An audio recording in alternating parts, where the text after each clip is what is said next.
Hi hello everyone, कैसे हैं आप लोग? आई होप अच्छे होंगे। Wow, good to see you.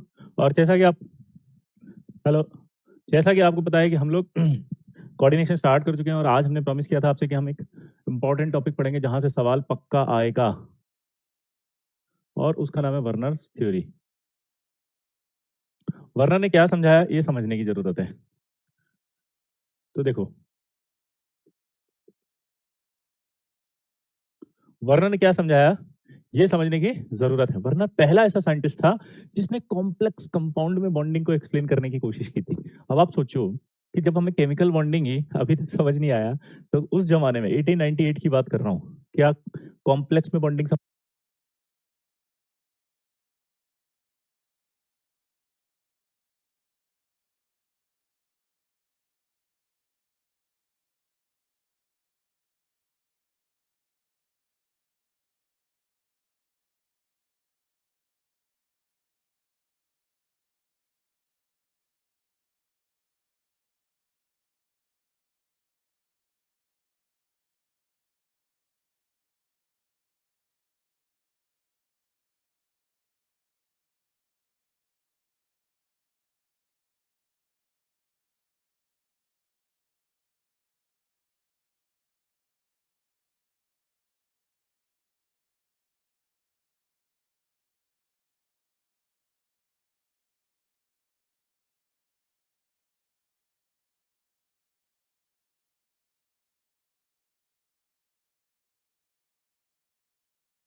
समझ में आई होगी? नहीं। तो इसी तरह से कॉम्प्लेक्स कंपाउंड में जब इसने बॉन्डिंग को समझाया तो वो समझ नहीं आई। और बाद में जब मॉडर्न टर्मिनोलॉजी आई, यानी कि न्यू साइंटिस्ट आए, नए नए साइंटिस्ट, उन्होंने उसकी स्टडी करी, तो जो चीजें वर्नर ने बोली थी वही सारी सही थी।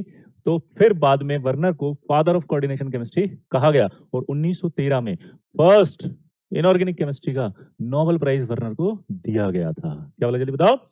First Nobel prize of inorganic chemistry मिला था 1913 में वर्नर को। तो पहली बात क्या याद करनी है? Werner was the first scientist. ठीक है। दूसरा क्या था कि भाई साहब, इन्होंने कोऑर्डिनेशन केमिस्ट्री के पिताजी कहते हैं, इन्हें क्या कहते हैं? पिताजी, पाप, फादर। अब इन्होंने कुछ पॉइंट्स बोले, पहले वो पॉइंट हम याद करेंगे, फिर उन्हें लिखेंगे और फिर उसके बाद हम उन्हें समझेंगे। ठीक है। उन्होंने कहा कि जो कॉम्प्लेक्स कंपाउंड होता है उसमें दो टाइप की वैलेंसी होती है मेटल कैटायन के पास। पहली प्राइमरी वैलेंसी होती है, दूसरी सेकेंडरी वैलेंसी होती है। प्राइमरी वैलेंसी जो उन्होंने कहा वो आयनाइजेबल होती है और सेकेंडरी वैलेंसी जो होती है वो नॉन आयनाइजेबल होती है। प्राइमरी वैलेंसी जो होती है वो आपके नेगेटिव लिगेंड से सेटिस्फाइड होती है और जो सेकेंडरी वैलेंसी होती है वो इधर बाय नेगेटिव और बाय न्यूट्रल लिगेंड से होती है। क्लियर है सबको? क्या बोला, जल्दी बताओ। पहला, every metal cation has two type of valency. First, primary valency. Second, secondary valency. Primary valency non ionizable, secondary valency ionizable होती है। पक्का? गलत। प्राइमरी वैलेंसी इज आयनाइजेबल और secondary valency non ionisable. Primary valency satisfied by negative ligand, secondary valency satisfied by either by negative और by neutral ligand. उस समय positive ligand discovered नहीं थे, इसलिए पॉजिटिव लिगेंड के बारे में कोई बात वर्णन ने नहीं बोली। क्लियर सबको? उसके बाद उसने बोला कि जो सेकेंडरी वैलेंसी होती है ना, वो every metal cation has fixed secondary valency. Her metal cation fix secondary valency रखता है, इसीलिए every metal cation has fixed secondary valency. इसीलिए सब एक सर्टेन ज्योमेट्री रखते हैं। सब लोग क्या करते हैं? एक सर्टेन ज्योमेट्री। तो अभी हम इसको पढ़ लिखेंगे। सबसे पहले पहला पॉइंट क्या है बताओ?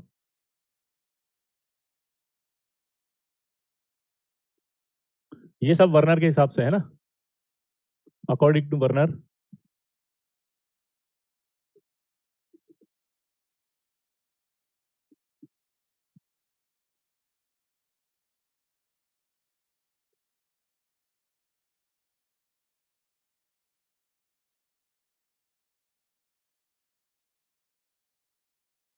Every metal cation has two type of valency in complex compound.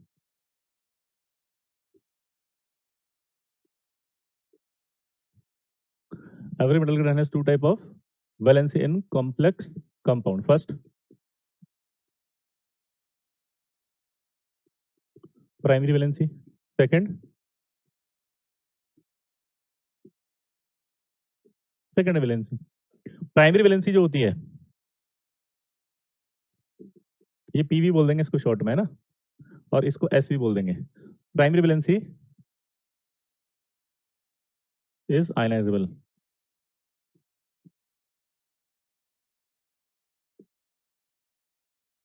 while secondary valency is non ionizable. तीसरा पॉइंट क्या बोला? Primary valency is satisfied by negative ligands,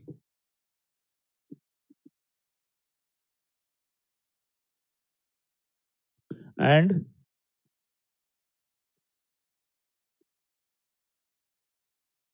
secondary valency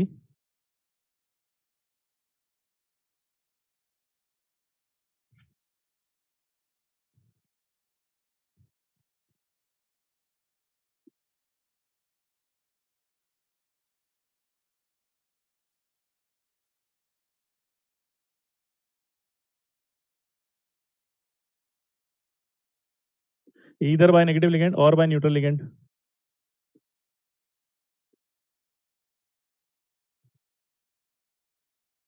Secondary valency is satisfied either by negative ligands or by neutral ligands. Note करके क्या लिखेंगे? Hostile ligand were not discovered.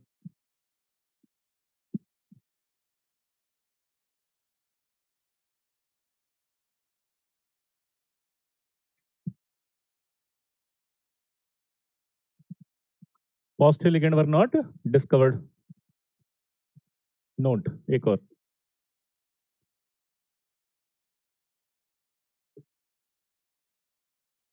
in modern terminology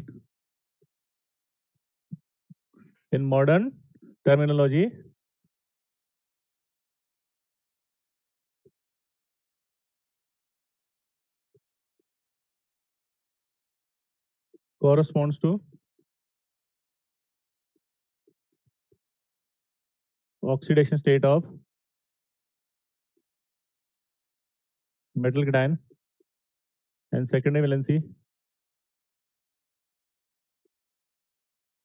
corresponds to coordination number of metal cation.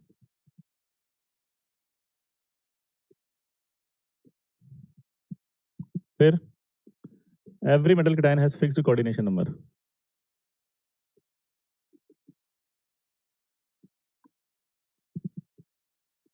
Fixed secondary valency.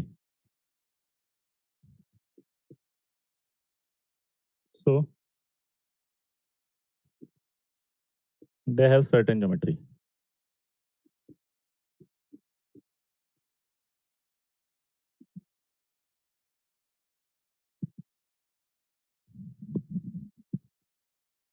लिखो भाई, फटाफट note करो इसको.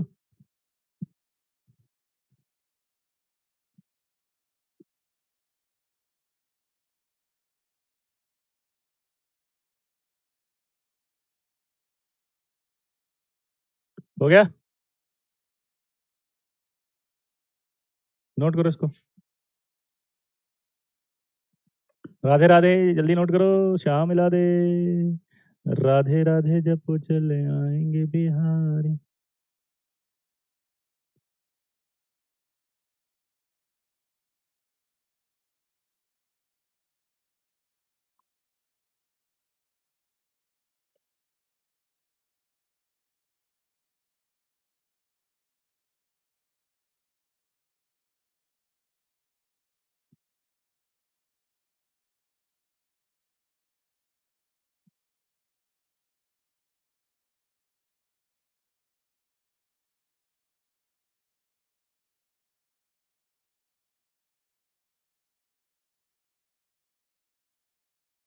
हो गया? पिछली वाली स्लाइड भी है क्या? ये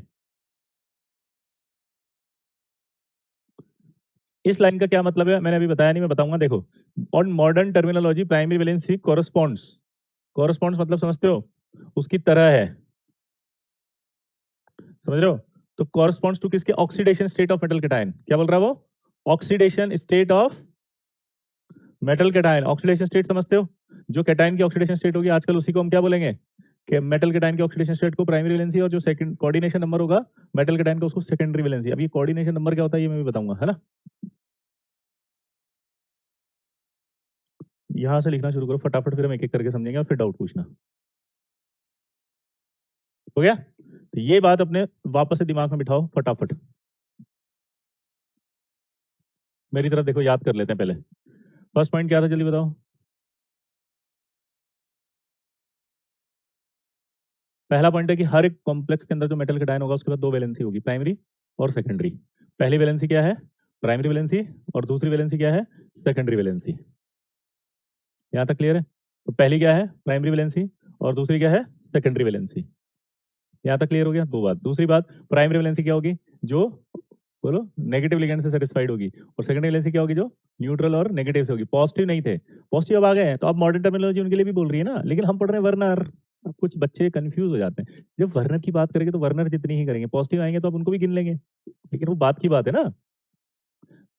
ये कौन है? समृद्धि।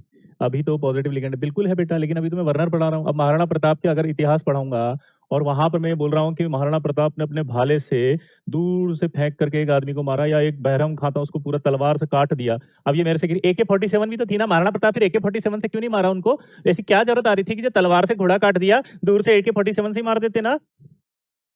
अब इसका क्या जवाब है बताओ? समृद्धि। फिर तो महाराणा प्रताप को AK-47 से मार देना चाहिए, आज तो है ना AK-47, बोलो। अरे समझ में आया? हम्म जल्दी बोलो, समझ में आया क्या बोला मैंने? तो जो हमारा अभी वर्नर है उसके अकॉर्डिंग हमें समझना है। क्लियर है बॉस? तो पहला पॉइंट फिर से बोल देता हूँ, स्टार्ट यहां से हुआ है, देखो Werner theory according to Werner. पहले इसे लर्न कर रहे हैं फिर इसे समझेंगे, तो आप अभी समझने के लिए मत लिखो कि ये क्या है, ये क्या, मैं समझाऊंगा ना। पहले याद करो, अभी मैंने इसे समझाया नहीं है। According to Werner metal cation has two type of valency in complex compound. Clear? यहाँ पर आपका क्या है? प्राइमरी वैलेंसी, यहाँ क्या है? Secondary valency. प्राइमरी वैलेंसी कैसी थी? आयनाइजेबल। सेकेंडरी वैलेंसी क्या होती है? Non ionisable. अभी प्राइमरी क्या होती है, सेकेंडरी क्या होती है, अभी एग्जांपल से समझाऊंगा, अभी याद करो इसको, तभी तो जाकर के मैं एक्सप्लेन करूंगा। प्राइमरी वैलेंसी सेटिस्फाइड किससे होगी? नेगेटिव लिगेंड से। और सेकेंडरी वैलेंसी सेटिस्फाइड किससे होगी? इधर बाय नेगेटिव और बाय न्यूट्रल लिगेंड से। पॉजिटिव लिगेंड उस समय डिस्कवर्ड नहीं थे। ठीक है? अब मॉडर्न टर्मिनोलॉजी जो आज की बात करें तो उसमें प्राइमरी वैलेंसी कौन है? Oxidation state of metal cation. क्या है? जल्दी बोलो, oxidation state of metal cation. और ये क्या है? बोलो। सेकेंडरी वैलेंसी जो होती है हर एक मेटल कैटायन में फिक्स्ड होती है, इसलिए सर्टेन ज्योमेट्री रखते हैं। अब देखो, कोऑर्डिनेशन नंबर क्या होता है ये अभी हम पढ़ेंगे आगे डिटेल में, ये टॉपिक आएगा, अभी के लिए समझा देता हूँ। मेटल जो होता है ना, जितने लिगेंड से लोन पेयर ले रहा है वही उसका कोऑर्डिनेशन नंबर है। अगर कोई मेटल लिगेंड से एक लोन पेयर लेता है तो उसका कोऑर्डिनेशन नंबर 1 है। अगर कोई 2 लोन पेयर लेता है तो उसका कोऑर्डिनेशन नंबर 2 है। अगर 3 लोन पेयर ले रहा है तो कोऑर्डिनेशन नंबर 3 है। 4 लोन पेयर ले रहा है तो कोऑर्डिनेशन नंबर 4, यानी जितने लोन पेयर एक्सेप्ट कर रहा है वही उसका कोऑर्डिनेशन नंबर होता है। अब इधर देखो ध्यान से फटाफट। अब जो वर्नर था उसने कहा था every metal cation is fixed coordination number, तो उसने कई मेटल कैटायन का कोऑर्डिनेशन नंबर निकाला था। उसमें से एक मैं आपको बता रहा हूं, वो ये था कि कोबाल्ट अगर हो +3 में तो उसका कोऑर्डिनेशन नंबर 6 होगा। ये साइंटिस्ट ने निकाला है, वर्नर ने। कोबाल्ट अगर होगा, बोलो, +3 में तो उसका कोऑर्डिनेशन नंबर 6 होगा, मतलब 6 लोन पेयर लेगा। वो क्या करेगा? 6 लोन पेयर लेकर कॉम्प्लेक्स बनाएगा। क्लियर? हमने अभी यहीं से चालू किया है, फर्स्ट स्लाइड है ये हमारी, है ना।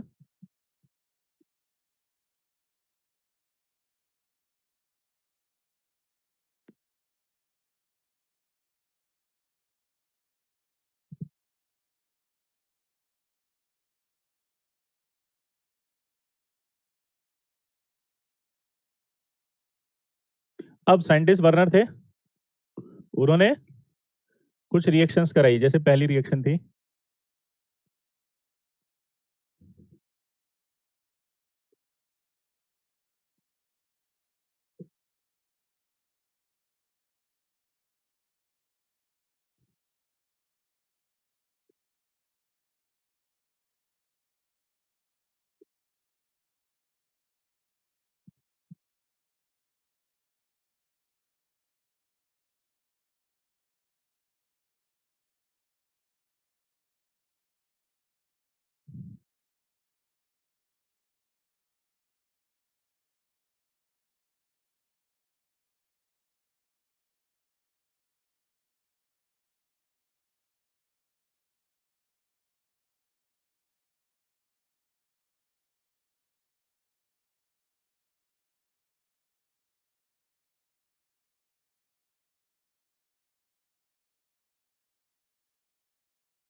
नोट करो इसको।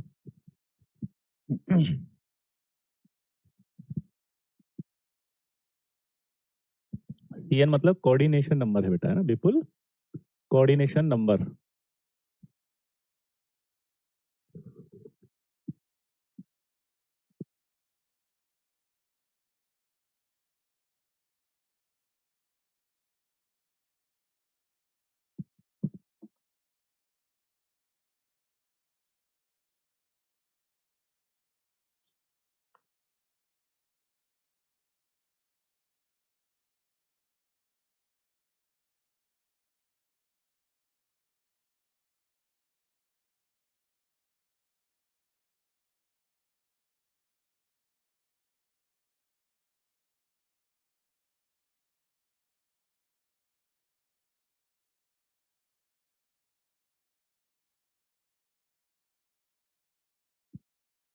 क्या ये रिएक्शन थी, वर्णन ने बताई थी। अब ये रिएक्शन आपको समझ में आई क्या कि भाई साहब इससे ये रिएक्ट कर रहा है और ये बन रहा है 3 मोल, इससे ये रिएक्ट कर रहा है, ये बन रहा है 2 मोल, इससे ये रिएक्ट कर रहा है और ये बन रहा है 1 मोल, और इससे रिएक्ट कर रहा है और कुछ नहीं बन रहा।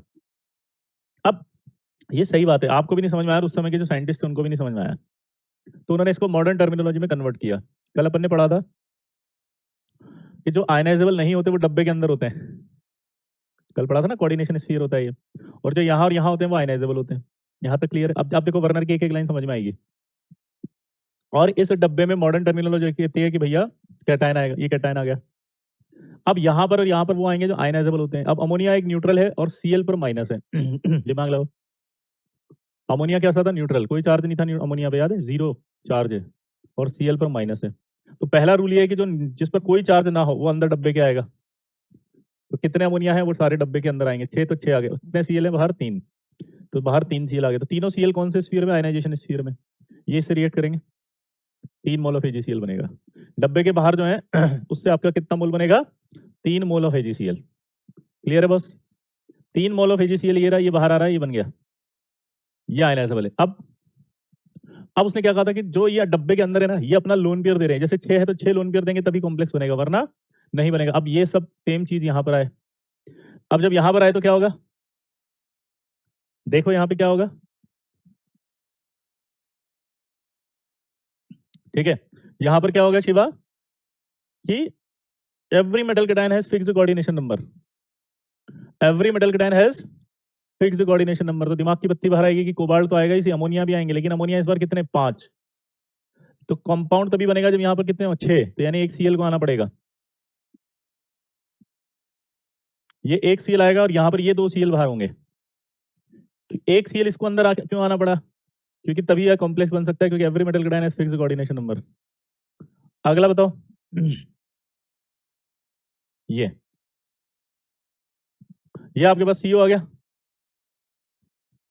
अब आप खुद सोच के बताओ क्या आना चाहिए इसमें, अमोनिया कितने हैं, 4, तो Cl कितने आने पड़ेंगे, 2, मजबूरी है मेरी आना, ये 2, कितना Cl बाहर आएगा अब, ये 1। यहां देख के बताओ, यहां पर ये CO है, अमोनिया कितने हैं, 3, मजबूरी में तो 3 है, तो 3 Cl अंदर ही आने पड़ेंगे चाहे कुछ भी हो जाए। ये यहाँ पर कोई Cl नहीं बचा, इसलिए कोई पीपीटी नहीं आया। यहाँ पर 1 Cl बचा तो 1 मोल पीपीटी आया AgCl का, यहाँ 2 मोल बचे तो 2 मोल AgCl आया, यहाँ 3 थे तो 3 मोल आया। इस तरह से आपको कंपाउंड के बारे में सोचना है, नोट करो इसको फटाफट।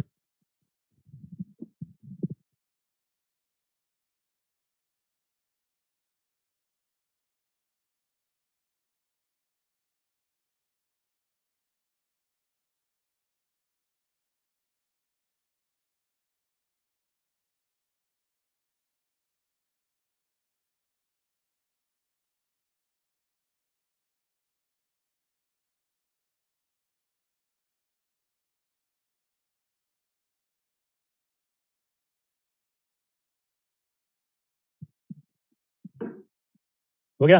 अब एक डाउट हो सकता है कि सर आप बहुत चालाक हो। हम बोले कैसे, Cl को पहले अंदर रखो, अमोनिया को बाहर रखो, पहले Cl क्यों नहीं रखे? अरे Cl पर माइनस चार्ज है, माइनस चार्ज होगा तो आयनाइज होगा, तो आयनाइज हमेशा बाहर रखते हैं, क्योंकि इस डब्बे के बाहर लेफ्ट और राइट में जो स्पेस था उसको हमने आयनाइजेशन स्फीयर कहा था। तो डब्बे के अंदर प्रायोरिटी पहले किसको दोगे, जो न्यूट्रल है, यानी जिसपे कोई चार्ज नहीं है, तो उसको अंदर डाल देंगे पहले। उसके बाद जो माइनस है वो बाहर आएगा डब्बे के, ठीक है, क्योंकि माइनस आयनाइज होगा ना पानी में जाके, तो डब्बे में Cl पहले नहीं लिखे, वरना आप उल्टा कर देते कि पहले मैं तो 3 Cl लिखूंगा, फिर उसके बाद यहाँ से अमोनिया ले लूंगा 3 और 3 अमोनिया बाहर रख दूंगा, तो अमोनिया बाहर नहीं आ सकता, वो न्यूट्रल है, उस पर कोई चार्ज नहीं है, उस पर कोई चार्ज नहीं है, इसलिए वो आयनाइज नहीं हो पाएगा। तो आयनाइज अगर नहीं होगा तो उसे आयनाइजेशन स्फीयर में नहीं रख सकते, उसे उसी जगह रखेंगे जहां वो आयनाइज ना हो। तो वो कहां जाएगा? डब्बे के अंदर। तो रूल क्या हुआ? पहले डब्बे के अंदर न्यूट्रल जाएगा और जितने नेगेटिव होंगे वो सब उधर रख देंगे, फिर अब यहाँ जरूरत पड़ेगी तो अंदर आएंगे। अब सुनो, ये जो कोबाल्ट है इसके डब्बे के अंदर जो है ना 6 अमोनिया इसको लोन पेयर दे रहे हैं, तो ये अमोनिया इससे कोऑर्डिनेशन नंबर 6 है अमोनिया से, तो यानी कि सेकेंडरी वैलेंसी हो गई अमोनिया। अमोनिया सेकेंडरी वैलेंसी है, न्यूट्रल लिगेंड से सेटिस्फाइड हो रही है, और इसमें देखो नेगेटिव और न्यूट्रल दोनों से सेटिस्फाइड हो रही है। लेकिन जो प्राइमरी वैलेंसी वो सिर्फ नेगेटिव आयन से ही सेटिस्फाइड हो रही है, क्योंकि प्राइमरी वैलेंसी आयनाइजेबल थी, प्राइमरी वैलेंसी आयनाइजेबल थी। ठीक है, तो अब आप समझो, primary valency ionisable, secondary valency non ionisable, primary valency satisfied by negative ligand और secondary valency satisfied either by negative और बाय न्यूट्रल लिगेंड्स। अब उसने इसकी स्ट्रक्चर्स बनाई। जब स्ट्रक्चर बनाना शुरू किया उसने, तो उसको कोई बॉन्ड नहीं पता था, इसलिए उसने प्राइमरी वैलेंसी को ऐसे डॉट से, सेकेंडरी वैलेंसी को अंडरलाइन से, और primary as well as secondary को ऐसे, प्राइमरी वैलेंसी डॉट डॉट से, सेकेंडरी वैलेंसी डंडे से, और primary as well as secondary ऐसे डंडे और डॉट डॉट से।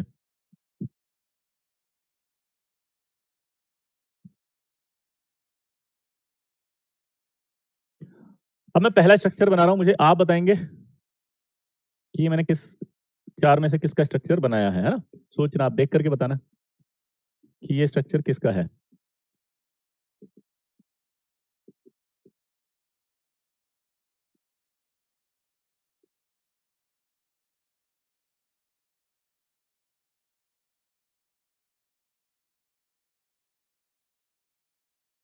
बताओ ये किसका स्ट्रक्चर है?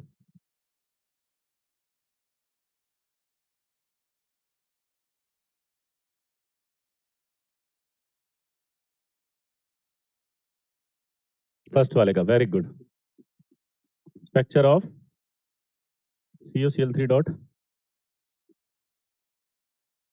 6NH3। अब पहला सवाल पूछेगा प्राइमरी वैलेंसी कितनी है, सेकेंडरी वैलेंसी कितनी है, primary as well as secondary कितनी है,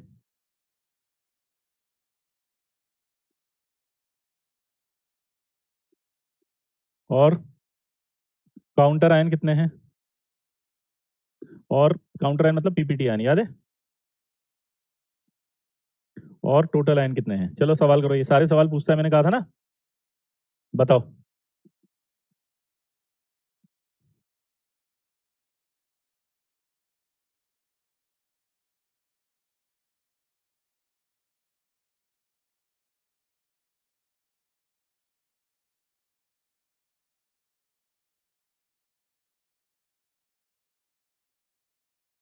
तो सबसे पहला प्राइमरी वैलेंसी तो मुझे पता है इसमें 3 है, सेकेंडरी वैलेंसी 6 है, प्राइमरी वैलेंसी सेकेंडरी 0 है, काउंटर आयन इसमें 3 है, टोटल आयन 4 है, क्योंकि ये देखो dot dot dot dot primary valency हो गई है ना, जहां डॉट डॉट दिखे प्राइमरी वैलेंसी। दूसरा, ये सिंगल बॉन्ड क्या हो गया, सिर्फ सेकेंडरी वैलेंसी, तो प्राइमरी तो 3 होगी, सेकेंडरी 6 होगी, primary as well as secondary 0 हो गई, क्योंकि एक साथ ऐसा कोई नहीं है जिसमें एक डंडा हो और एक डॉट डॉट हो। उसके बाद काउंटर आयन या पीपीटी आयन हमने बोले थे जो बाहर होते हैं डब्बे के, आयनाइजेबल होते हैं, ये तो ये आपके 3 आयन हो गए काउंटर आयन, और पीपीटी आयन तो 4 हो गए क्योंकि एक 3 और एक डब्बा। याद आया? ये वाला स्ट्रक्चर किसका है बताना।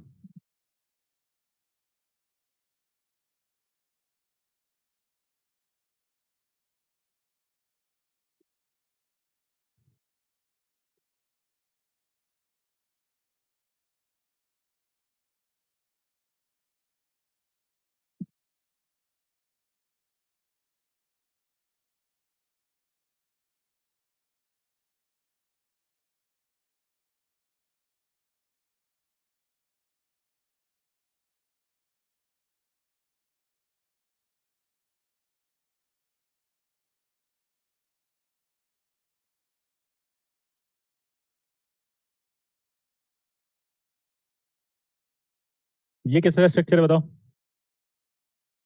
Structure of CuCl3 dot 5NH3। अब वही सेम सवाल पूछ रहा है वो यहाँ पे, पीवी कितना, एसवी कितना, PV as well as SV PPT ion, counter ion और टोटल आयन।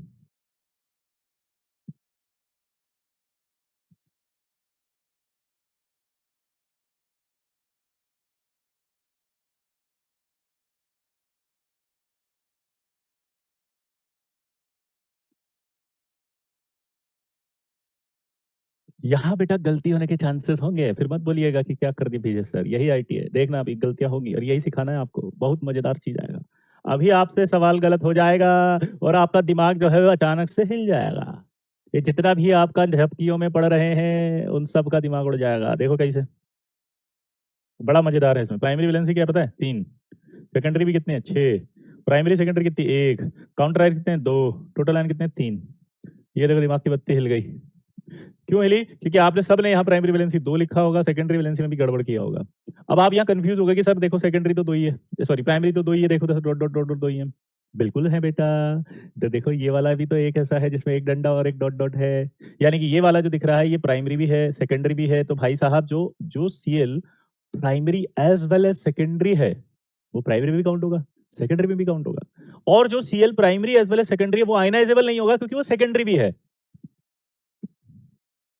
ये आयनाइजेबल नहीं है बस क्योंकि वो सेकेंडरी भी है, बट वो प्राइमरी भी है। वही प्राइमरी है जो अंदर आ गया था डब्बे के अंदर, इसलिए वो प्राइमरी के साथ साथ सेकेंडरी भी बन गया क्योंकि वो डब्बे में है और वो आयनाइजेबल नहीं होगा। तो आप जो डॉट डॉट देख रहे हो सिर्फ ये ओनली प्राइमरी वाला था, लेकिन ये primary as well as secondary इसलिए दोनों में काउंट हुआ है, इसलिए दोनों में आया है, तो 6 इसलिए आया है। अभी समझ में आया? और यहाँ पर तो कोई दिक्कत ही नहीं, एक आ गया ये primary as well as secondary, यहाँ भी कोई दिक्कत नहीं, पीपीटी आयन 2 आगे बाहर डब्बे के थे। और ये आपके टोटल आयन कितने हो गए? 3। ये वाला बताओ।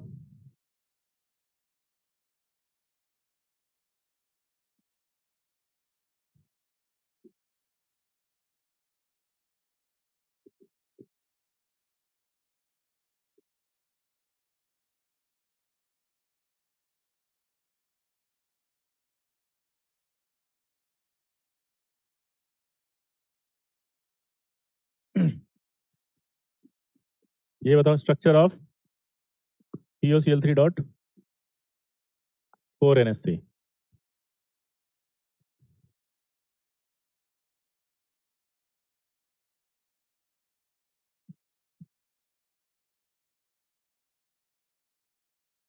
सीएल डब्बे में गया, फिर प्राइमरी क्यों है? क्योंकि वो नेगेटिव लिगेंड है। और अभी मैं आपको इसका मॉडर्न टर्मिनोलॉजी से भी एक्सप्लेनेशन दूंगा, याद है? मॉडर्न टर्मिनोलॉजी ने क्या कहा था अभी समझाऊंगा दोनों के बाद। अभी देखो डाउट क्लियर हो जाएगा। थर्ड वाला है, चलो फिर से बताओ फटाफट फटाफट। बता दे मेरे लल्ला, मचा दे हल्ला, जीवन के अंदर मेरे लल्ला।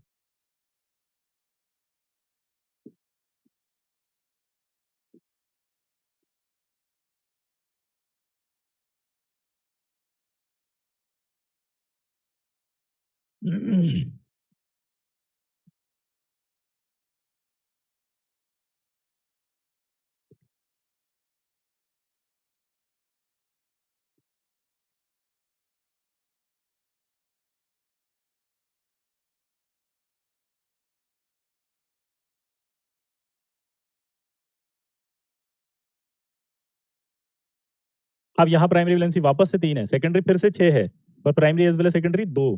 टोटल आयन कितने हो गए? पीपीटी आयन 1, टोटल आयन कितने हो गए? 2।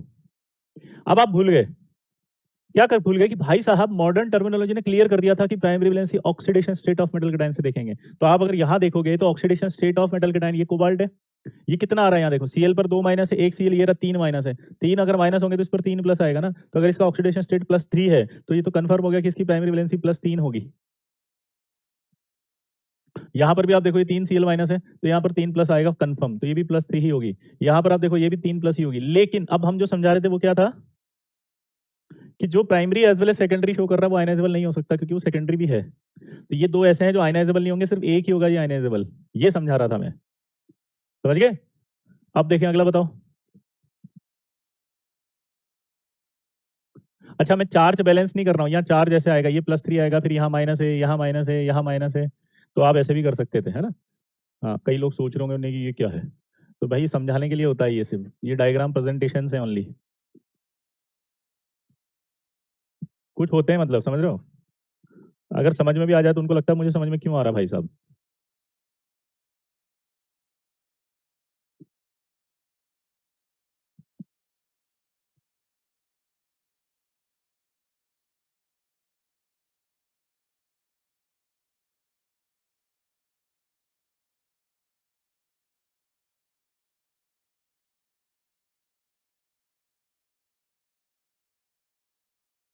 अब बताओ क्या होगा?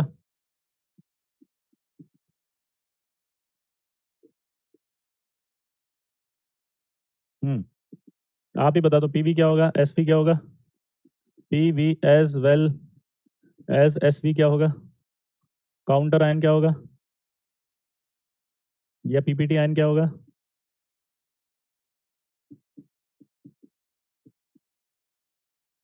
और टोटल आयन क्या होगा, बताओ?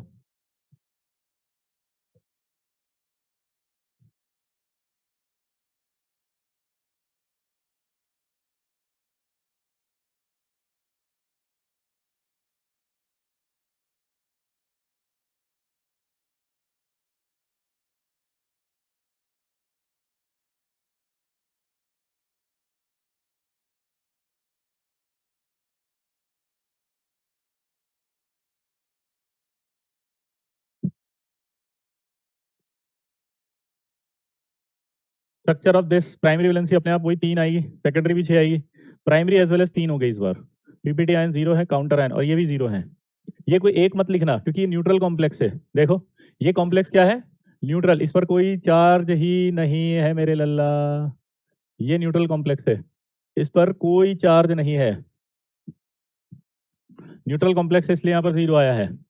अब मुझे बताओ, अगर ये डायग्राम देख करके आपसे पूछे तो आप बता दो। इस डायग्राम में एडवांस का एक सवाल बहुत प्यारा बनेगा। सवाल पूछेगा हाउ मेनी कोऑर्डिनेट बॉन्ड्स। चलो बताओ कितने कोऑर्डिनेट बॉन्ड है इसके अंदर? सोचो कितने कोऑर्डिनेट है, जल्दी से बताओ। हम्म बताओ कितने कोऑर्डिनेट है?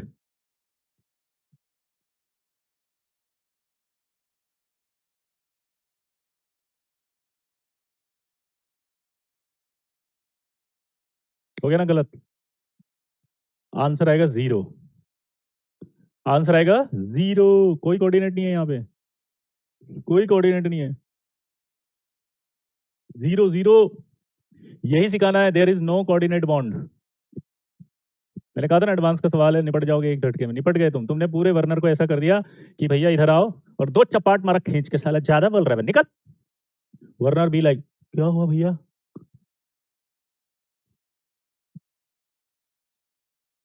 अच्छा छोड़ो, चलो सिंपल सवाल पूछना, थोड़ा ज्यादा हो गया था। कितने कोवेलेंट बॉन्ड है? जल्दी बताओ कितने कोवेलेंट बॉन्ड है?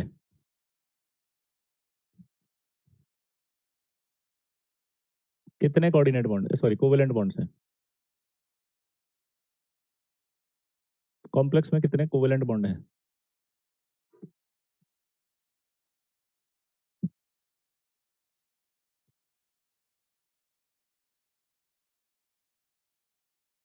0। अब यहीं पर आपने वर्नर को फिर से चपाट मारा, इस बार तो बेचारे का दांत तोड़ दिया एकदम से। हम बोले भग, वर्नर बोले भैया क्या हुआ? अब तुम सुनो जो मैंने स्टार्टिंग से बोला था। 1898 में वर्नर आया था, उस समय कोवेलेंट बॉन्ड के बारे में भी जानकारी नहीं थी भाई साहब, उस समय सिर्फ इलेक्ट्रॉन खोजने की बातें हुई थी। तो बॉन्ड तो बहुत बाद में आए, इलेक्ट्रॉन खोजने की बात। अब इमेजिन करो कि जब उसने साइंटिस्ट ने अपने वर्नर थ्योरी को बताया था तो मैंने क्या कहा था, किसी को समझ नहीं आई थी। फिर मैंने क्या कहा था कि वर्नर थ्योरी बाद में समझ में आई, जो मॉडर्न टर्मिनोलॉजी ने बताया, यानी जो आज हम बात कर रहे हैं वो। तो उस समय बॉन्डिंग के बारे में पता ही नहीं था। Werner was first scientist who tried to explain bonding in complex compound. और आप समझो उसने बॉन्डिंग को समझाने के लिए अपना कन्वेंशन दिया ना। प्राइमरी वैलेंसी को उसने कहा मैं डॉट डॉट से बताऊंगा, सेकेंडरी वैलेंसी को मैं डंडे से बताऊंगा। डंडे को आप कोवेलेंट बॉन्ड बोल रहे हो जबकि कोवेलेंट नहीं है। ये उसने रिप्रेजेंटेशन स्टार्ट किया था जिसका नाम उसने सेकेंडरी वैलेंसी दिया था। ये प्राइमरी वैलेंसी को मैं एक डंडे और एक डॉट डॉट से बताऊंगा। वो डॉट डॉट और डंडा कोवेलेंट बॉन्ड नहीं, सेकेंडरी वैलेंसी है। अकॉर्डिंग टू वर्नर वहां कोई कोवेलेंट नहीं है क्योंकि उस समय था ही नहीं। अकॉर्डिंग टू वर्नर क्वेश्चन आएगा, अकॉर्डिंग टू वर्नर तो फिर नहीं है कोऑर्डिनेट, क्योंकि उसके साथ उस टाइम पर कोई कोऑर्डिनेटर कोवेलेंट नहीं थे, इसलिए उसने अपना कन्वेंशन दिया था कि मैं इन सबको प्राइमरी वैलेंसी और सेकेंडरी वैलेंसी से बता रहा हूँ। मॉडर्न टर्मिनोलॉजी में प्राइमरी वैलेंसी ऑक्सीडेशन स्टेट है, सेकेंडरी वैलेंसी कोऑर्डिनेट बॉन्ड है। तो मॉडर्न टर्मिनोलॉजी कह रही है वो जो 6 सेकेंडरी वैलेंसी बोल रहे हो ना, वो 6 कोऑर्डिनेट बॉन्ड है। 6 कोऑर्डिनेट बॉन्ड है वो। सर अमोनिया में एन का 5 बॉन्ड होता है। अरे कहीं तो नमूने ही होते हैं सच में यार, अमोनिया में 5 बॉन्ड कहाँ होता है? अमोनिया में तो 3 बॉन्ड है। कल समझाया तो था कि डब्बे कैसे बनाते हैं ये अपना लोन पेयर देता है अमोनिया ऐसे, ये ये ऐसे देगा। तो 5 अमोनिया 5 लोन पेयर देंगे। अब एग्जाम में क्वेश्चन आएगा, कुछ बोल रहा है रोहित, समझ में आया तेरे को मैंने जो बोला? एग्जाम में क्वेश्चन आएगा तो बच्चा बोल रहा है क्या लिखेंगे? अरे बेवकूफ, वही तो बता रहा हूँ कि अगर बोले अकॉर्डिंग टू वर्नर तो आप बोलोगे कोई कोवेलेंट बॉन्ड नहीं है, जीरो है। यही तो समझा रहा हूं मैं, उसके हिसाब से तो था ही नहीं कुछ भी बॉन्ड, उसके हिसाब से तो सिर्फ क्या था? सर चार्ज कैसे न्यूट्रल होगा? बेटा मैथ वाले बच्चे, अगर कहीं पर 3 प्लस हो और ये माइनस हो तो टोटल कितना आएगा? जीरो। इसको न्यूट्रल कहते हैं। यहाँ 3 Cl माइनस है तो यहाँ 3 प्लस है, तो 3 प्लस और 3 माइनस जीरो हो जाएगा, तो यहाँ चार्ज जीरो आएगा। अगर इस डब्बे पर जीरो चार्ज होता है तो उसे क्या कहा जाता है? Neutral complex. समय चौधरी समझ में आया बेटा?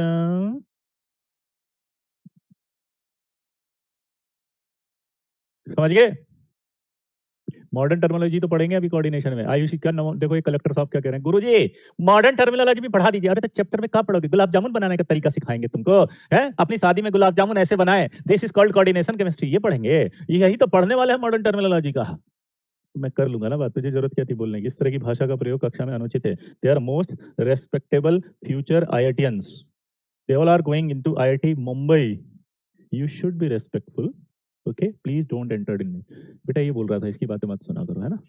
चलिए आगे बढ़ेंगे अब हम। अगर मैं यहां पर 4 नंबर लिख दूं, इनको 1 2, इसको लिख दूं 3 और इसको लिख दूं 4th, तो मुझे बताओ खटाक से कि भाई साहब ऑर्डर ऑफ कंडक्टेंस पूछ रहा है वो।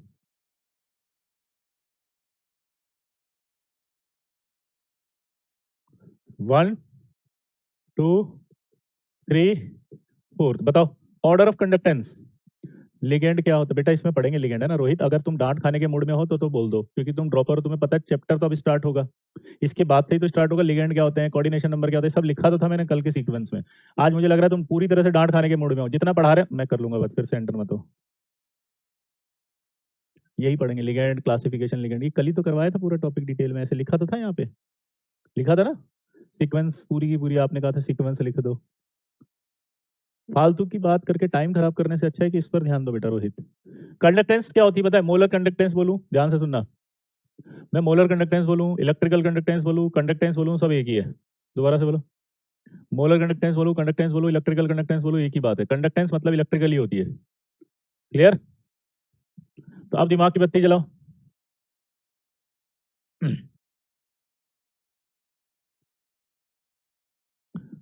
तो सबसे ज्यादा ये होगा क्योंकि नंबर ऑफ आयंस अगर बढ़ते हैं, number of ions increase, conductance increase. Number of ions increase, conductance increase.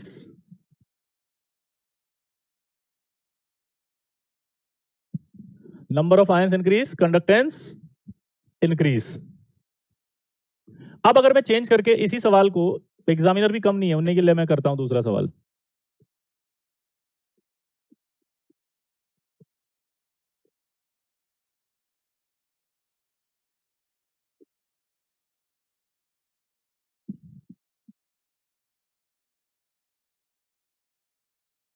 अब बेटा नंबर ऑफ आयन से बराबर कर दिए, देखो 2 आयन इसमें, 2 आयन इसमें, अब कैसे देखोगे?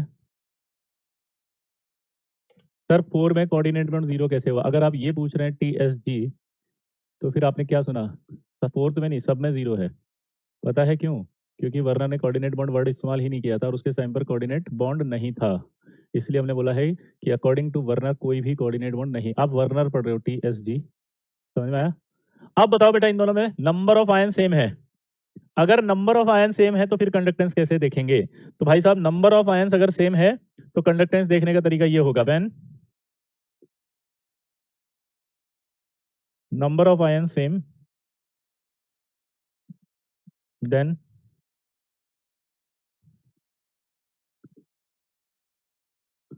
Charge increase, conductance increase. When number of ion same हो तो फिर क्या होगा? Charge increase, then conductance increase, charge increase, then conductance increase.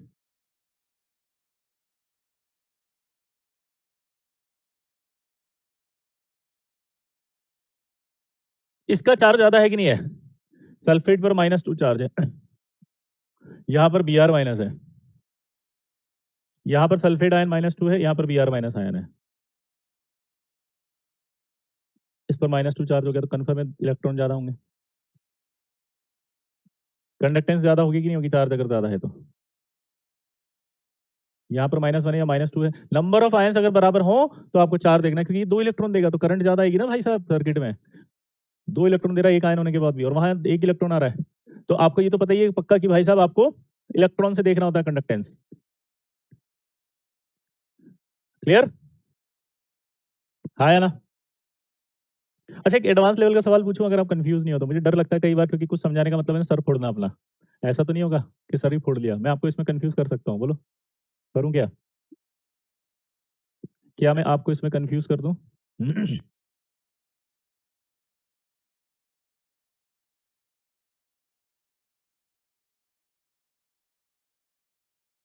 करूँ? हमने आयनिक मोबिलिटी पढ़ी थी याद है? हमने आयनिक मोबिलिटी जब पढ़ी थी तो हमने क्या कहा था कि जब पॉजिटिव चार्ज अगर ज़्यादा होगा तो वाटर को ज़्यादा खींचेगा। वाटर को ज़्यादा खींचेगा तो हाइड्रोजन ज़्यादा होगा और अगर हाइड्रोजन ज़्यादा होगा तो कंडक्टेंस कम होगी। तो उल्टा कर सकते हैं यहाँ पर -2 या +2 है कॉम्प्लेक्स पर ज़्यादा चार्ज है। यहाँ पर +1 चार्ज है। अगर यहाँ चार्ज +2 है तो हाइड्रेशन ज़्यादा होगा। हाइड्रेशन अगर ज़्यादा होगा तो कंडक्टेंस ज़्यादा होगी और अगर कंडक्टेंस ज़्यादा होगी, ये देखो, तो नहीं हो सकती क्योंकि चार्ज ज़्यादा है, यहाँ +2 है। तो फिर उल्टा आ गया आंसर। दोबारा समझो। यहाँ पर आप देखोगे तो +2 चार्ज आएगा, तो पानी ज़्यादा खींचेगा, हाइड्रेशन ज़्यादा होगा, हाइड्रेशन ज़्यादा होगा तो कंडक्टेंस कम होगी, कंडक्टेंस कम होगी तो फिर ऑर्डर उल्टा आएगा, आपने ऑर्डर ये लिखा हुआ है। चलो बताओ क्या हुआ ये? अब क्या आंसर आएगा?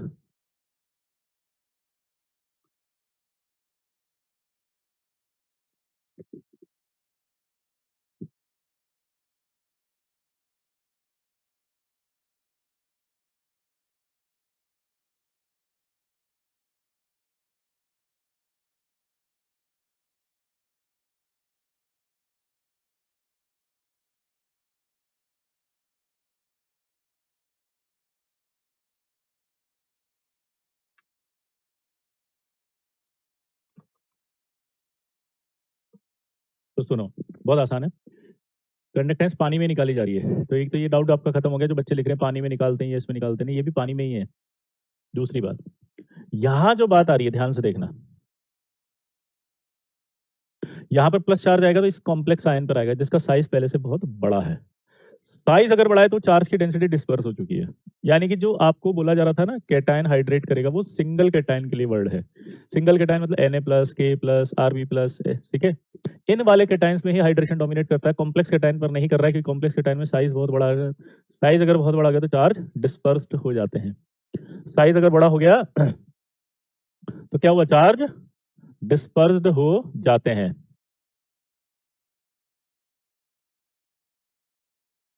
साइज़ बोलो डिस्पर्स हो जाएगा अगर कॉम्प्लेक्स पे तो यहाँ इसका मतलब देसी में लिख लो कॉम्प्लेक्स पर आप हाइड्रेशन नहीं देख रहे होते हैं सिंपल देखना है नंबर ऑफ आयन ज्यादा तो कंडक्टेंस ज्यादा। अब देखो प्लेटिनम जो था ना उसका भी +4 में कोऑर्डिनेशन नंबर फिक्स होता है इसी बेस पे आपसे क्वेश्चन पूछ रहा है वर्नर। अब बताना ऑर्डर ऑफ कंडक्टेंस।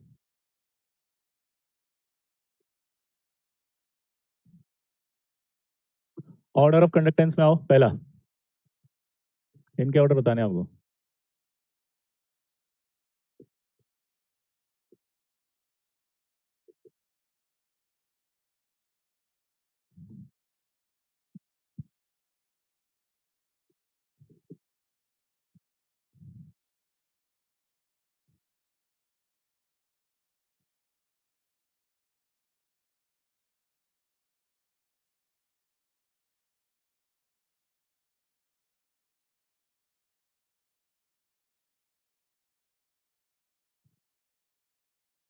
चलो बताओ ये 4 सवाल दे दिए अब आपको आपसे क्वेश्चन पूछा है कि भाई साहब इनके अंदर ऑर्डर ऑफ कंडक्टेंस बताओ चलो बताओ।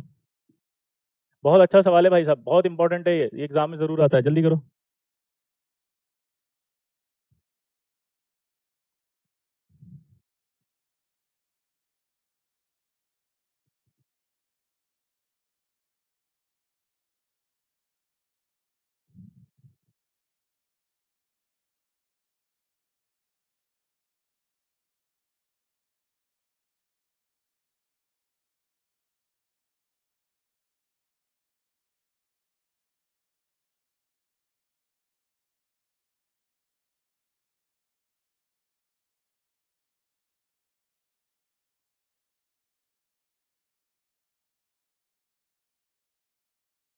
हाँ बेटा ईशान, वेरी गुड, आपका सजेशन अच्छा है, बिल्कुल अपलोड करा देंगे। पहले इस सवाल को कर लो, है ना, ये सवाल भी इंपॉर्टेंट है। आई अप्रिशिएट, ये लास्ट में भी लिख सकते थे आप 5 मिनट में, है ना। मुझे अच्छा लगता है कि आप पहले इस सवाल को सॉल्व करते हैं। जब भी ऐसा कोई क्वेश्चन हो तो लास्ट में लिखो। अब देखो इसको कैसे करेंगे, बहुत इंपॉर्टेंट सवाल है ये। प्लेटिनम अगर +4 है तो पहले तो आपको डब्बा बनाना पड़ेगा ऐसे, उसके बाद अमोनिया कितने 6, तो सबसे पहले 6 अमोनिया ले आएंगे। कोऑर्डिनेशन नंबर 6 दिख रहा है ना, हाँ, तो Cl बाहर जाएंगे। तो Cl अगर बाहर जाएंगे तो टोटल आयन बता दो इसके कितने, 4 आ जाएंगे, 3 सॉरी 4 Cl है ना, 5 आ जाएंगे टोटल आयन। इसी तरह से इसके अंदर बनाओ, डब्बा है, पीटी रख दिया, अमोनिया कितने आएंगे 5। अब मजबूरी एक Cl लाना पड़ेगा, हाँ, तो कितने आएंगे 3। ये डब्बा है, ये डब्बा है। अब क्या होगा, ये पीटी है, कितने अमोनिया है, अमोनिया कितने हैं 5। अब यहाँ मजबूरी में, सॉरी ये तो है ही नहीं, ओ माय गॉड, इसको बाद में करते हैं। यहाँ बताओ, ये अमोनिया है, ये पीटी है, क्या आएगा 3, और यहाँ कितने Cl है 3, एक Cl बाहर जाएगा। अमोनिया है, पीटी है, अब तो 2 ही हैं, तो Cl कितने आएंगे, 4 के 4 आ जाएंगे। तो ये वाले का कैसे बनाएंगे ये बताओ अब आप, चलो इसको ट्राई करो, इसको कैसे बनाएंगे। तो देखो यहां पर आप सबसे पहले डब्बा तो बनेगा, और इतना मुझे समझ में आ गया, अंदर पीटी भी आएगा। अब ये भी समझ में आ गया कि अंदर जो होता है वो लिगेंड होता है, यानी लोन पेयर देने वाला होता है। लॉजिक समझ रहे हैं, अंदर जो आएगा वो लोन पेयर देने वाला आएगा, आया ना, जल्दी बोलो। अरे अंदर जो आएगा वो लोन पेयर देने वाला आएगा, तो क्या H+ लोन पेयर दे सकता है, यहाँ पर एक H+ भी है, नहीं दे सकता। Cl दे सकता है, हाँ Cl- दे सकता है। तो मजबूरी में मेरे पास 4 Cl हो गए, 2 ये हो गए, तो 6 ये हो गया। लेकिन ये H+ एक कैटायन है, तो कैटायन को यहाँ लाना पड़ेगा, ये 2 कैटायन है, तो ये फॉर्मूला कैसे बनेगा, H2PtCl6। और ये 2 आयन ये देगा, एक डब्बा ये देगा। यहाँ देखोगे तो आयन कितने आएंगे, 3 और 1 4, यहाँ कितने हुए 2 और 1 3, यहाँ कितने हुए 2, यहाँ कितना हुआ 0। तो ऑर्डर ऑफ कंडक्टेंस अपने आप समझ में आई कि नहीं आई। अरे ऑर्डर ऑफ कंडक्टेंस समझ में आई कि नहीं आई, जल्दी बताओ। ये 2 है और ये 4 है, कंफ्यूज हो गया, कैसे कंफ्यूज हो गया भाई, मैं समझ में नहीं आया। टोटल आयन कैसे देख रहे हैं बेटा, इससे पहले आपको यही सिखाया था देखना। एक तो ये ब्रैकेट होता है, इसको एक आयन बोलते हैं, और ऊपर से ये 4 बाहर निकलेंगे तो ये भी आयन है। तो 4 तो ये सिंपल आयन हो गए, एक ये ब्रैकेट वाला आयन हो गया, तो 4 और 1 ब्रैकेट 5 आयन। इसी तरह 3 Cl- हो गए, एक ये ब्रैकेट हो गया, तो 3 और 1 ये 4 हो गए।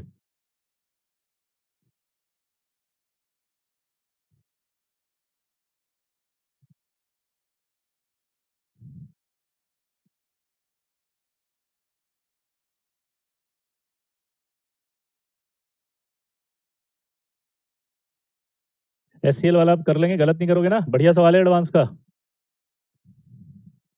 थर्ड वाला कैसे किया दोबारा बताओ। पीटी को तो डब्बे में लिखोगे आप, ये तो कन्फर्म है, पीटी को कन्फर्म है ना लिखोगे। अब Cl- होता है और H+ होता है, H+ है तो एक भी इलेक्ट्रॉन नहीं है उस पर, तो H+ कभी भी डब्बे के अंदर नहीं जाएगा, क्योंकि H+ डब्बे के अंदर इसलिए नहीं जाएगा क्योंकि लिगेंड ही नहीं है वो। डब्बे के अंदर वही जाते हैं जो लिगेंड होते हैं। तो इस कंडीशन में क्या हुआ, डब्बे के अंदर वही जाएगा जो लिगेंड होगा, तो Cl और 2 ये Cl, तो टोटल 6 Cl आ गए यहाँ पे। अब H+ बचा तो कैटायन है, कैटायन पहले लिखते हैं, एनायन बाद में लिखते हैं, इसलिए कैटायन पहले लिखा। कोऑर्डिनेशन नंबर 6 कैसे, ये तो कुछ तो नमूने ही है सच में यार, यहाँ लिखा ना, वर्नर ने बताया था, वर्नर ने पहले दे रखा है फिर क्वेश्चन पूछा है, लिखा तो है यहाँ पे। HCl को न्यूट्रल की तरह ट्रीट नहीं कर सकते ना, क्योंकि ये कॉम्प्लेक्स होते हैं ऐसे, ठीक है। लास्ट वाले का टोटल आयन 0 ही रहेगा, क्योंकि कोई चार्ज ही नहीं है इस पे। अभी तो सिखाया था कि कोई चार्ज नहीं है, प्लेटिनम पर +4 है, Cl पर -4 है, क्योंकि एक माइनस होगा तो 4 Cl है ना, तो टोटल 0 आ गया, तो 0 आयन है, इसलिए कोई नहीं। न्यूट्रल कॉम्प्लेक्स कहते हैं इस तरह के कंपाउंड्स को, दोनों मिक्स करके नहीं होंगे बेटा, है ना। ठीक है आयुष्मान, चलिए आई होप आपको सबको समझ में आ गया होगा, क्लियर। ये आपका वर्नर थ्योरी से रिलेटेड कुछ क्वेश्चंस हैं। अब आप कुछ एनसीईआरटी के क्वेश्चन है वो भी मुझे करके बताएं, ठीक है।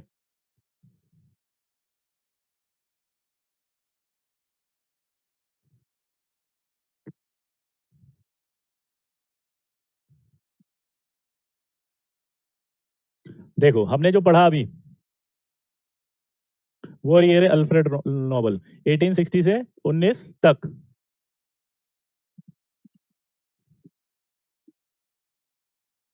क्या लिखा है 1866 से 19 तक स्विस यानी स्विट्जरलैंड के थे chemist was the first to formulate his idea about the structures of coordination compound he prepared and the characterised as a large number of coordination compounds and studies their physical and chemical behavior by the simple experimental techniques.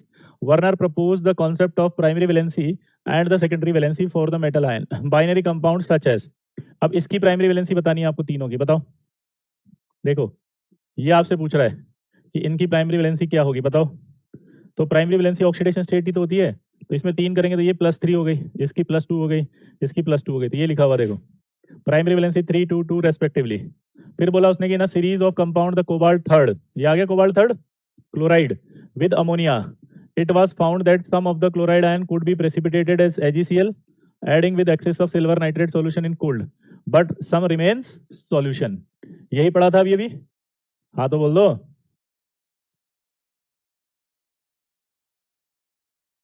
यही पढ़ा था अभी। चलिए तो आगे बढ़ते हैं। अब ये जो सवाल अभी मैंने कराया था ये रे वो,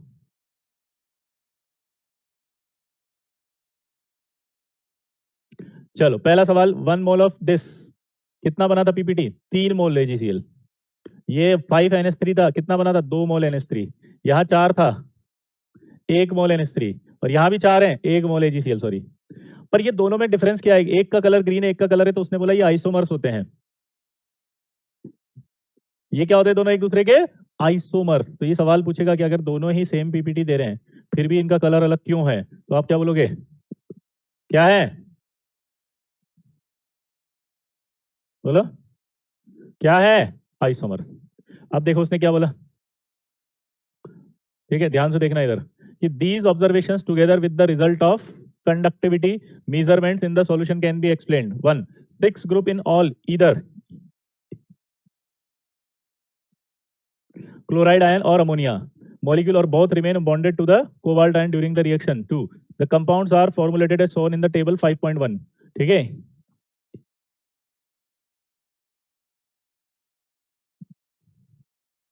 reaction the compound are formulated table 5.1 where the atoms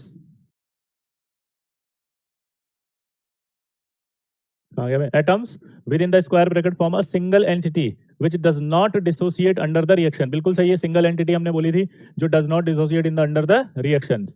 Werner proposed the term secondary valency for the number of groups bond directly to the metal ion, यानी वो अपन ने कहा था डायरेक्ट अटैच होते हैं। Example such as secondary valency are 6। अब इनकी secondary valency पूछ रहा है वो। इसके अलावा एक सवाल और पूछेगा, वो इस तरह के कंपाउंड देके पूछेगा, ये solution conductivity corresponds to, solution conductivity बोल रहा है, मतलब समझे, ये एक डब्बा 1 हो गया और ये आपके 3 हो गए तो 1:3 का रेशो आएगा। ये 1 और ये 2 है तो 1:2 का इलेक्ट्रोलाइट रेशो है, ये 1:1 है तो 1:1 का इलेक्ट्रोलाइट रेशो, ये 1:1 है तो 1:1 का इलेक्ट्रोलाइट रेशो है। यहां तक क्लियर है, 1:3 1:2 1:1 और 1:1। कोई डाउट किसी को? कलर तो पानी में डालते दिखते हैं ना, कैसे बता दिया था कलर, क्या दिमाग ही नहीं है इनमें, तो वो तो कलर तो जो ऑब्जर्वेशन में तो दिखता है नेचर में सबका कलर, तो कलर का एक्सप्लेनेशन साइंटिस्ट देते हैं, कलर तो दिखता है नेचर में। ये अगर आपसे क्वेश्चन पूछेगा ये सवाल आएगा सॉल्यूशन कॉरस्पॉन्ड्स टू, बता दोगे 1:3 1:2 1:1। कलर भी याद कर रहे हैं, हाँ कर लो ना, कर सको तो मेंस वाला कुछ भी पूछ सकता है। इसका कलर क्या है, येलो, इसका क्या है, पर्पल, इन दोनों का सेम। अब इधर देखो मजेदार चीज है, यहाँ से सॉल्यूशन कॉरस्पॉन्ड्स टू कर दोगे इलेक्ट्रोलाइट।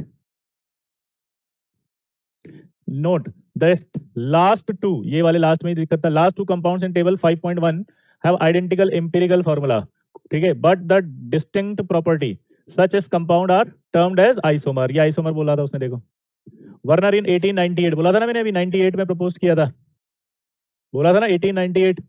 प्रोफाउंड इज थ्योरी, ठीक है, profound is theory of the coordination compound, the main postulates, postulates का मतलब अवधारणा है। देखो पहला इन कोऑर्डिनेशन, इसमें एक लाइन और बताऊंगा अभी मैं जो एडवांस में आएगी, वो बहुत इंपॉर्टेंट है। प्राइमरी वैलेंसी को बोलते हैं नॉन डायरेक्शनल और सेकेंडरी वैलेंसी को क्या बोलेंगे, डायरेक्शनल। दोबारा से बोलो, अभी हम नोट करने वाले हैं, वो यहाँ आएगी लाइन। प्राइमरी वैलेंसी क्या होगी, नॉन डायरेक्शनल, अभी यहाँ लाइन आएगी है ना, मैं एक्सप्लेन करूंगा। और सेकेंडरी वैलेंसी जो होगी वो डायरेक्शनल होगी, इसका मतलब भी समझाऊंगा। तो उसने बोला देखो coordination compound metal shows 2 type of valency. यहाँ देखो वैलेंसी में लिंकेज वर्ड बोला उसने, क्योंकि बॉन्ड नहीं थे, लिंकेज थी वो, ठीक है, लिंकेज को वैलेंसी बोल रहा है वो, देखो है ना। तो आपको लिंकेज भी आ सकता है, वैलेंसी भी आ सकता है, क्योंकि वो बॉन्ड नहीं थे उस समय, primary and secondary. The primary valency normally ionizable है और सेकेंडरी सेटिस्फाइड बाय नेगेटिव था। The secondary valencies are non ionizable थी और these are satisfied by neutral molecule और नेगेटिव आयन। These are, बोलो, these are satisfied by neutral और negative. The secondary valency is equal to the coordination number and fixed for the metal cation. बताया था अभी। उसके बाद कह रहा है the ions groups bound by the secondary linkage, देखो बॉन्ड नहीं बोल रहा है, to the metal have characteristics spatial, ये spatial arrangement मतलब वही जो मैंने कहा था geometry, corresponds to the different coordination number. spatial arrangement मतलब होता है 3D में उसका स्पेस का अरेंजमेंट। क्या कह रहा है, the ions or group bound by the secondary linkages to the metal have characteristics spatial arrangement correspond to the different metal। याद आ गया? अभी आ गया in modern formulation such spatial arrangements are called coordination polyhedra। वो डब्बा जो था वो क्या था, coordination polyhedra। ठीक है, उसके बाद the species within the square bracket are coordination entity or complex and the ion outside the square bracket are the counter ion। आगे काउंटर आयन, डब्बे को क्या बोल रहे हैं बताओ, पॉलीहेड्रा। बाहर जो लिखा हुआ उसको क्या बोलते हैं हम, काउंटर आयन। ये लाइन इसलिए बता रहा हूँ कि अगर मेंस वाले as it is in lines को उठा लें तो टिक आ जाए। क्लियर है? तो पॉलीहेड्रा याद समझ में आ गया, कोऑर्डिनेशन पॉलीहेड्रा क्या होता है ये समझ में आ गया आपको। इसके अलावा ये समझ में आ गया कि ये स्पेशल अरेंजमेंट का मतलब क्या था, उनका अरेंजमेंट। ठीक है, ये समझ में आ गया कि बाहर वाले काउंटर आयन होते हैं। आगे देखो, he further postulates that octahedral, tetrahedral and square planar geometry shape are more common in the coordination। ये तीन बहुत इंपॉर्टेंट है, ऑक्टा, टेट्रा और स्क्वायर, इसीलिए हम तीन ही पढ़ेंगे ये। ट्रांजिशन मेटल्स 10, ये वाला कैसा होगा, ऑक्टा, 6 दिख रहा है तो 5 और 1 6 ऑक्टा, ये भी 4 और 2 6 ऑक्टा, तो ये आपका क्या होगा, टेट्रा, और ये आपका स्क्वायर प्लेनर। ये कैसा है, टेट्रा, याद रख लेना, ये बहुत पूछा जाता है। NiCO होल 4 याद ही हो गया अब आपको, टेट्राहेड्रल sp3। अगला ये क्वेश्चंस आप कर सकते हैं, अब आप ट्राई करके बताओ।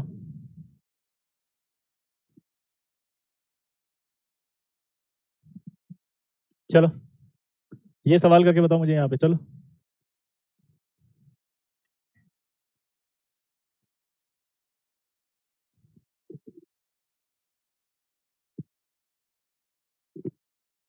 एनसीईआरटी पढ़नी क्या, मैं क्या गुलाब जामुन बना रहा हूँ कि मैं पढ़ा ही तो रहा हूँ, नहीं पढ़नी ना अगर मैं पढ़ा रहा हूँ यहाँ पे तो।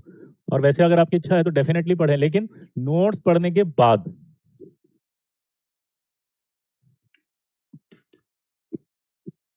हाँ, कैटायन को भी काउंटर आयन बोलेंगे, जो डब्बे के बाहर होगा सब काउंटर आयन है। तो चलिए अब देखते हैं इधर, तो बड़ी मजेदार चीज है। क्या चीज है देखना जरा, ये जो प्लेटिनम +2 है, इसका कोऑर्डिनेशन नंबर याद रखना है अब आपको, 4 होता है। ये मैं टेबल बताऊंगा एक, तो इसका मतलब जब इसको बनाएंगे तो यहाँ पर क्या आ जाएगा, पैलेडियम। 4 अमोनिया है तो चारों के चारों ही आएंगे, Cl बाहर 2 आएंगे। जब 2 बाहर आएंगे तो टोटल क्या आएगा, 2 मोल ऑफ AgCl। इसको देखो, निकल का +2 होता है और उसमें वो कोऑर्डिनेशन नंबर 6 रखेगा, तो बाहर कितने Cl आएंगे, 2, ये भी 2 मोल ऑफ AgCl बनाएगा। ये लिख लेना भाई, एनसीईआरटी वाले सॉल्यूशन आ रहे हैं आपके पास। प्लेटिनम भी +2 में सेम रखता है, और ये मैंने शायद अभी बताया था, यही बताया था ना मैंने। इसमें कैसे था बताओ, अरे यार सारे हट गया, कोई बात नहीं। इसमें कैसे था, अरे इसमें कैसे था बताओ, अभी बताया था मैंने, ये H2PT 6 Cl है ना, Cl6, तो यहाँ कोई पीपीटी देखो नहीं बन रहा है AgCl के साथ, 0 पीपीटी आएगा क्योंकि Cl सारे अंदर है। ये बताओ CO NH3 कितना है, अमोनिया 4 अंदर है तो 2 Cl आना पड़ेगा मजबूरी में, 1 Cl बाहर जाएगा तो 1 मोल AgCl। इसमें देखो फिर PT, अब ये +2 है तो 4 कोऑर्डिनेशन है ना, अमोनिया अंदर 2 आ जाएंगे, 2 Cl आ जाएंगे, 4 0। देखो ऐसे करना है, किस तरह से करना है समझ में आ गया। ये सारे सवाल आ सकते हैं, अब आप कर सकते हो इसके अंदर। मेरे लल्ला मचा दे हल्ला गली मोहल्ला, जल्दी बोलो। पैलेडियम और प्लेटिनम +2 है तो कोऑर्डिनेशन नंबर 4 है। इसकी एक टेबल हम बना देंगे, आपको बहुत दिक्कत नहीं आएगी, फिर याद होते सब सीख जाओगे। तो अभी तो स्टार्टिंग है ना, इसलिए आपको ऐसा फील आ रहा है कि और ये कैसे देख रहे हैं सर, ये मैं सब सिखाऊंगा। क्लियर हो गया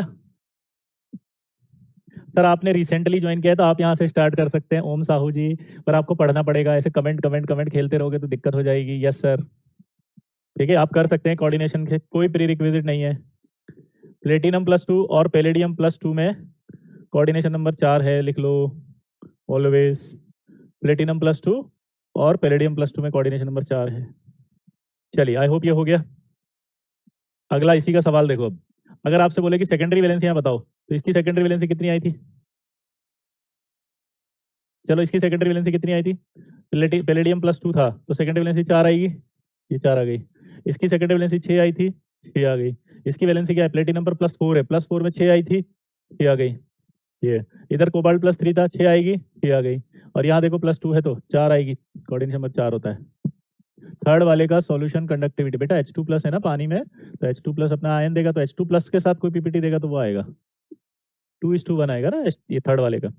थर्ड वाले को मैं क्लास में भी करा चुका हूँ, पर पता नहीं आप लोगों को क्यों ऐसा प्रॉब्लम क्रिएट हो रहा है, भगवान जाने हैं। इसको आयनाइज करेंगे ऐसे, तो 2H+ प्लस 1 PtCl6- आएगा, ठीक है। तो यहाँ पर आपके पास रेशियो 2:1 आएगा ऐसे। इसका सॉल्यूशन कंडक्टिविटी 2:1 आएगा, ठीक है बेटा अनुराग, अभी ठीक हो गया। Solution conductivity 2:1। ये वाले सवाल कर लेंगे। सेकेंडरी वैलेंसिया निकालना, बोलो सेकेंडरी वैलेंसी निकालना समझ में आ गया। कोऑर्डिनेशन पॉलीहेड्रा समझ में आ गया। स्क्वायर ब्रैकेट के अंदर लिगेंड होता है, ये समझ में आ गया। यार ये पुष्कर, अगर तुम ऐसे बोलोगे 6 क्यों किया, ये क्यों किया, यही तो समझा रहा हूँ कि हर एक कोऑर्डिनेशन फिक्स बताया था वर्नर ने, वो मुझे पता है, वो मैं लिख रहा हूँ। मैंने आपको बोला कि थोड़े समय बाद मैं एक टेबल बनाऊंगा जिसमें सब बताऊंगा। अभी जो लिखे हुए हैं उनके मैंने लिख दिए, आप नोट करके उन्हें लर्न करोगे तब आपको पता चलेगा। हो गया बेटा?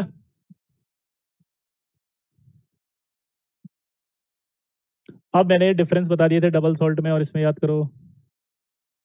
एलम को ऐसे भी लिख सकते हैं, याद है जो मैंने बताया था एलम, ये इसका इंपेरिकल फॉर्मूला करके लिखा हुआ उसने, देखो KAlSO4 2 तो आई होप आपको वर्नर समझ में आ गया होगा। अब वर्नर से रिलेटेड कोई डाउट नहीं आएंगे, ठीक है।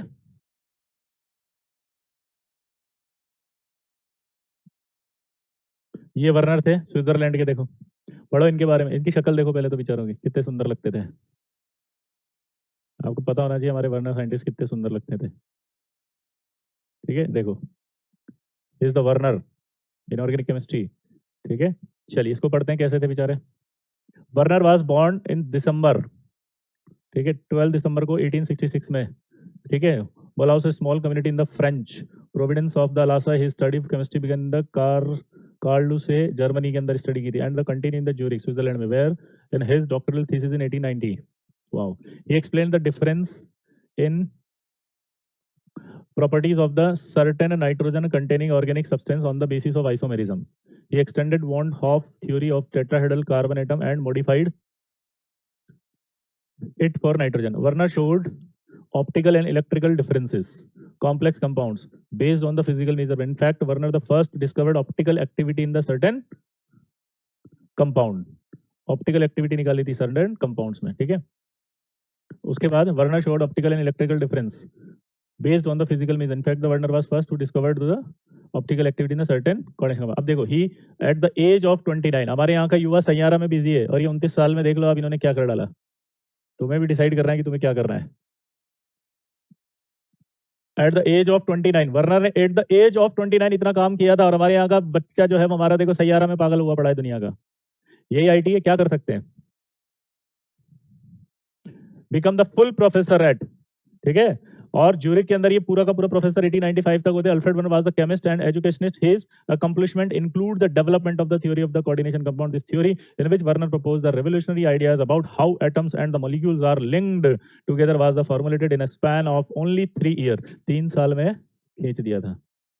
From 1890 से लेकर 1893, the remainder of his career was spent gathering the experimental support required to the validate his new ideas. Werner became the first, हमारे लिए तो बहुत इज्जत की बात है, देखो, become the first Swiss chemist to win the Nobel prize in 1913 for his work on the linkage of atom in the coordination theory. ये बोला था मैंने इनऑर्गेनिक केमिस्ट्री का फर्स्ट, तो हमारे लिए बहुत इंपॉर्टेंट है। क्लियर है बॉस?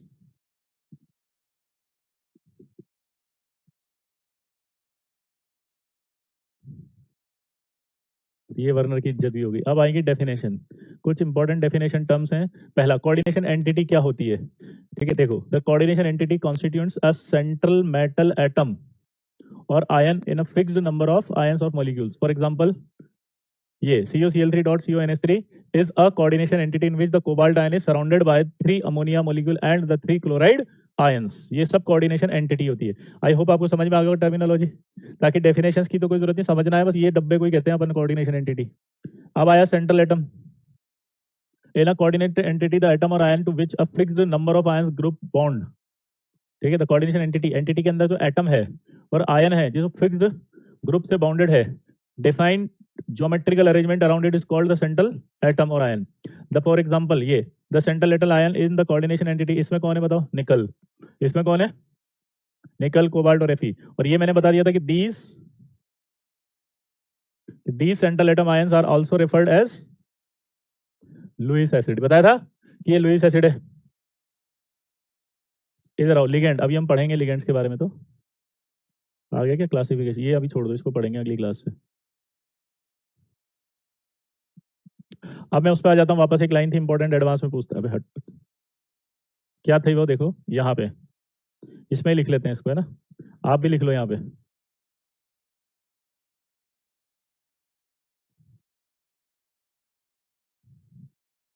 कहाँ गया वे?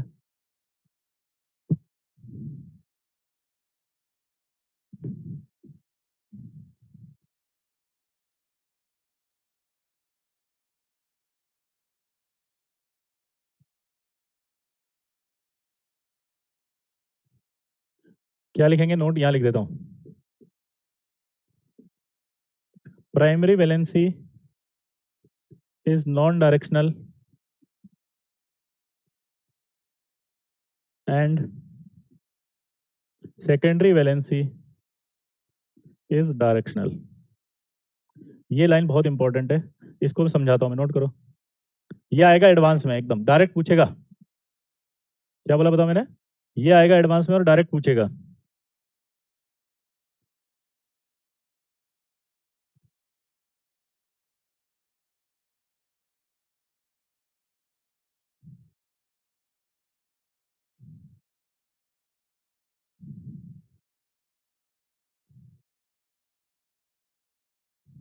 आप ऐसे कोई बता सकता है इसको?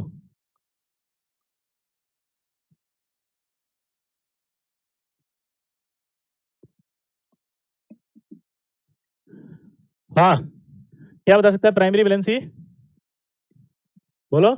प्राइमरी वैलेंसी कहाँ गया? ये प्राइमरी वैलेंसी क्या है? Non directional and secondary valency is directional. इसका अर्थ कोई बता सकता है? मैं समझाता हूँ। देखो, यहाँ पर एक इंपॉर्टेंट चीज ये होती है कि जो प्राइमरी वैलेंसी होती है वो तो क्या है? आयनिक अट्रैक्शन है। और आयनिक बॉन्ड तो चारों डायरेक्शन में लगता है, क्योंकि तो इलेक्ट्रोस्टैटिक अट्रैक्शन है, तो वो नॉन डायरेक्शनल होगा, किसी पर्टिकुलर डायरेक्शन में थोड़ी होगा। लेकिन जो सेकेंडरी वैलेंसी है वो क्या होगी? एक पर्टिकुलर डायरेक्शन से बनेगी, क्योंकि वो कोवेलेंट बॉन्ड होगा, और वो तो एक पर्टिकुलर एक्सेस से होके ही आएगा। तो सेकेंडरी वैलेंसी कोऑर्डिनेट बॉन्ड होता है, इसलिए पर्टिकुलर क्या होता है? वो डायरेक्शनल होता है। प्राइमरी वैलेंसी तो क्या होती है? आयंस होते हैं। आयंस जब भी जुड़ते हैं तो इलेक्ट्रोस्टैटिक अट्रैक्शन से जुड़ते हैं, और इलेक्ट्रोस्टैटिक अट्रैक्शन तो हर जगह इक्वल होता है। इलेक्ट्रोस्टैटिक अट्रैक्शन तो सब जगह लगता है, इसलिए इंपॉर्टेंट है कि नहीं है? प्राइमरी वैलेंसी नॉन डायरेक्शनल, ये आएगा एडवांस में बेटा। और सेकेंडरी वैलेंसी क्या होती है? डायरेक्शनल। क्लियर है बॉस? तो आई होप आपको वर्नर पूरा अच्छे से समझ में आ गया। एनसीईआरटी लाइन बाय लाइन करा दी है ना। लाइन बाय लाइन एनसीईआरटी इसलिए करेंगे कि कोऑर्डिनेशन केमिस्ट्री एनसीईआरटी में है, केमिकल बॉन्डिंग एनसीईआरटी में नहीं है, वो 11th में था। इसलिए हम क्या कर रहे हैं, हम इसकी भी line by line NCERT clear करते जाएंगे, ताकि हमारा एक भी सवाल गलत नहीं हो। और हमें पता है कोऑर्डिनेशन से 4 सवाल आते हैं।